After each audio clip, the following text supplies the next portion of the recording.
Aujourd'hui, je vais vous parler de l'histoire que j'ai vécue récemment avec ma femme, lors d'un camping sauvage dans le département de Haute-Savoie, non loin de la montagne de Sennenos en France. J'ai rédigé le plus soigneusement possible ce témoignage en y inscrivant un maximum de détails sur le lieu et la situation dans laquelle nous nous trouvions. Il faut savoir que nous sommes des personnes saines de corps et d'esprit. Nous ne touchons à aucune drogue illicite et nous ne consommons de l'alcool que très rarement. Je ne peux en rien vous le prouver malheureusement, mais je vous demanderai juste de me faire confiance sur ce point-là. On était le samedi 30 juillet 2016 lorsqu'on s'est rendu en plein cœur des poumons verts d'Annecy.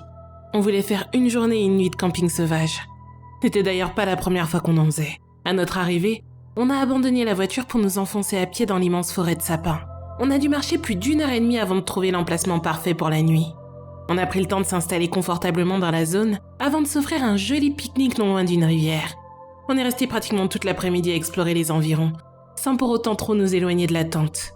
À la tombée de la nuit, on s'est réfugié à l'intérieur. Le vent devenait plus présent à chaque minute, provoquant l'agitation répétée de ces gigantesques sapins, encerclant notre si petite tente. Ce doux son de la nature qui nous offrait au départ un sentiment de plaisir et de relaxation, s'était quelque peu métamorphosé en une sensation non pas angoissante, mais dérangeante, dans le sens où la nuit allait être plus mouvementée que ce que la météo avait prévu. Mais il était hors de question d'en finir là avec cette soirée. Pas juste à cause du temps subitement devenu capricieux. J'ai d'ailleurs profité de cet instant pour inventer des histoires peu rassurantes, afin d'effrayer ma femme, même si visiblement, cela semblait très clairement l'amuser plus qu'autre chose. Par la suite, nous nous sommes racontés nos meilleurs souvenirs, accompagnés des musiques nous les remémorant. Elle était heureuse, et moi aussi. 2 heures étaient déjà passées quand la fatigue a commencé à se faire sentir. Je le voyais dans ses yeux, et elle le voyait dans les miens. Nous n'avons donc pas tourné autour du pot pour nous glisser dans notre duvet. Il était plus de 3 heures du matin lorsque ma femme m'a réveillée. Vous vous doutez donc que c'est à partir de ce moment-là que les choses ont commencé à devenir inquiétantes pour nous. Au début, je pensais naïvement qu'elle bougeait comme toujours durant son sommeil. Mais je me suis vite rendu compte du contraire lorsqu'elle a prononcé à plusieurs reprises mon prénom à mon oreille. D'une voix lente et difficilement compréhensible en raison de la fatigue encore présente, je lui ai naturellement demandé ce qui se passait. Agitée, elle m'a expliqué qu'au début elle avait été réveillée par un étrange bruit parasite. Puis, quand il s'est subitement arrêté, elle avait entendu des choses rôder près du campement. Voulant absolument regagner mon sommeil le plus rapidement possible, j'ai tenté de la rassurer en lui disant qu'il s'agissait sans doute d'un animal, tout en lui rappelant que nous étions en plein milieu d'une forêt. J'ai rajouté en lui coupant la parole que le temps avait empiré. Cela pouvait être aussi le bruissement de la végétation, que peut-être son cerveau percevait comme quelque chose de vivant se déplaçant aux alentours. C'était sans doute complètement absurde, mais ce baratin avait suffi pour la calmer. Et pour moi, c'était le principal à cette heure tardive. Cependant, j'ai été moi aussi prise d'une montée soudaine d'adrénaline quand différents craquements facilement identifiables comme des pas se sont fait entendre. Je priais dans ma tête pour que ce soit une simple bestiole. Peut-être que l'effet de surprise me focalisait sur les pires scénarios possibles, mais c'était très stressant. Les bruits continuaient puis s'arrêtaient et recommençaient. Cela se répétait sans cesse. De plus, là où les choses étaient très distinctement et de manière totalement aléatoire à quelques mètres à peine de notre position. Après avoir écouté, je dirais qu'il devait certainement y en avoir une dizaine sans exagérer. L'une de ces choses s'est approchée de l'entrée de la tente. J'avais juste à ouvrir pour découvrir ce que c'était. Mais c'était impossible. La peur m'empêchait de faire quoi que ce soit. Et comme si c'était pas suffisant, une de ces choses où, je devrais plutôt dire un de ces individus, a appuyé ce qui semblait être sa main contre la tente. Je n'avais qu'à ouvrir pour découvrir ce qui était de l'autre côté. On pouvait entendre la forte respiration de cette personne. En serrant ma femme fort dans mes bras, je me suis demandé à moi-même quand est-ce que ça allait s'arrêter. C'est alors que cet individu a commencé à ouvrir délicatement la tente. J'ai hurlé de nous laisser tranquilles, en espérant que ça fonctionne.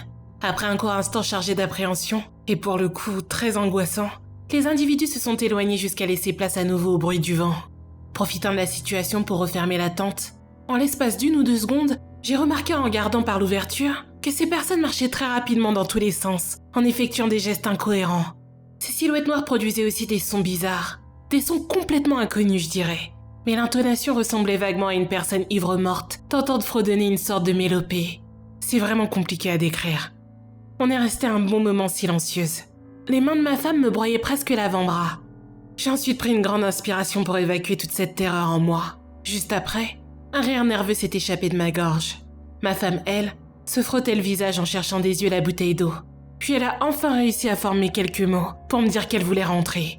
J'ai répliqué aussitôt avec un ton ironique que j'aurais finalement préféré un week-end chez ses parents. J'avais réussi à légèrement détendre l'atmosphère. et j'ai quand même suggéré d'attendre un peu afin d'être sûr que cet arrêt s'était barré. Cigarette en bouche, nous sommes sortis de la tente en rangeant nos affaires dans les sacs. Je ne pouvais pas m'empêcher de sursauter à chaque bruit que la nature engendrait. Pour ne rien vous cacher, je tremblais dès que j'avais le dos tourné à la forêt. Je râlais à chaque fois que je n'arrivais pas à rentrer quelque chose dans un sac. L'anxiété me rendait tellement maladroite. Je voyais très bien que ma femme ne voulait pas perdre une seconde. Elle était silencieuse, mais dans ses faits et gestes, je n'y voyais que de la frayeur. J'ai fini par lui dire que c'était sûrement des jeunes drogués, mais je me suis rendu compte immédiatement après que j'aurais dû la fermer. Elle était restée silencieuse. Quelle idiote. Comment ai-je pu penser que ça allait la rassurer? J'étais furieuse à l'idée que ce week-end se terminerait là-dessus. Mais cette fois-ci, je suis restée plongée dans mes pensées sans rien dire. Enfin, il n'y avait plus que la tente à ranger. Ma femme s'est rallumée une cigarette tandis que je réfléchissais à comment m'y prendre pour ne pas avoir de difficulté à plier cet abri. Cette situation commençait de plus en plus à m'énerver, mais je faisais tout pour ne pas le montrer. Et ce vent brutal m'empêchait de me concentrer. Ça me déboussolait encore plus. Pourtant, le ciel était entièrement dégagé. Il n'y avait aucun nuage, aucune étoile, et étrangement aucune lumière ne provenait de la lune. En fait, le ciel était juste noir. J'ai soupiré et secoué la tête en haussant les sourcils pour exprimer ma confusion. Pour vous dire, je n'avais vraiment pas la tête à chercher une explication à ce moment-là. Après plusieurs essais pour ranger cette fichue tente, j'ai inconsciemment rétorqué à ma femme qu'il ne fallait surtout pas venir m'aider. Bien sûr, ça l'a énervé à son tour, sans grande surprise. À ce moment précis, j'avais juste envie de tout balancer et de partir de cet endroit le plus vite possible. Mais au lieu de ça, j'ai retiré mes mains de la tente, ce qui l'a remise aussitôt dans sa position de départ. Puis je me suis assise sur mon sac en m'allumant une seconde cigarette. C'est alors que nous avons perçu au loin un autre bruit difficilement descriptible dans un premier temps. Ça ne rappelait en rien ce qui se déplaçait autour de nous un peu plus tôt. Alors ça nous a un peu soulagés. Non, c'était autre chose.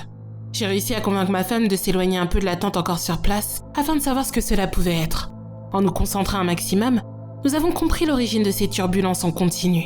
J'ai regardé ma femme en lui demandant d'un air étonné s'il pleuvait. Nous avons levé la tête en plaçant les paumes de nos mains vers le ciel.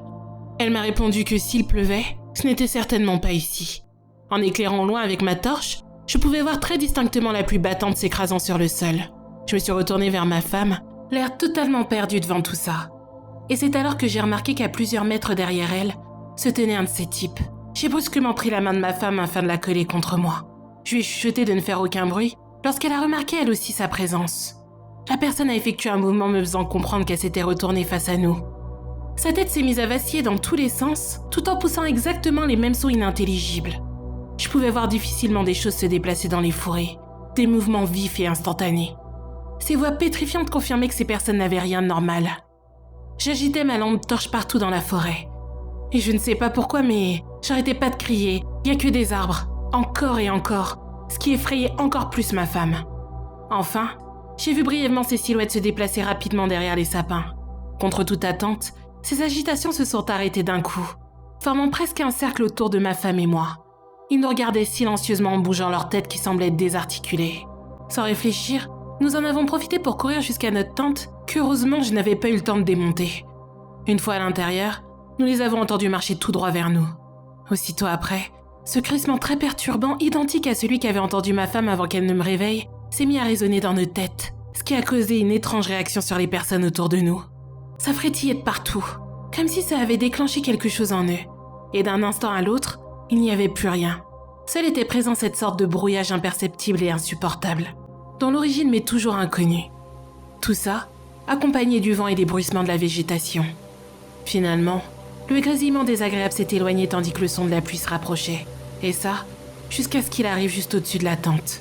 Ce mystérieux son indescriptible avait totalement disparu avec cette ambiance littéralement terrifiante, laissant ainsi derrière elle une atmosphère reposante et rassurante, même si au fond de nous, on n'était pas sereine du tout.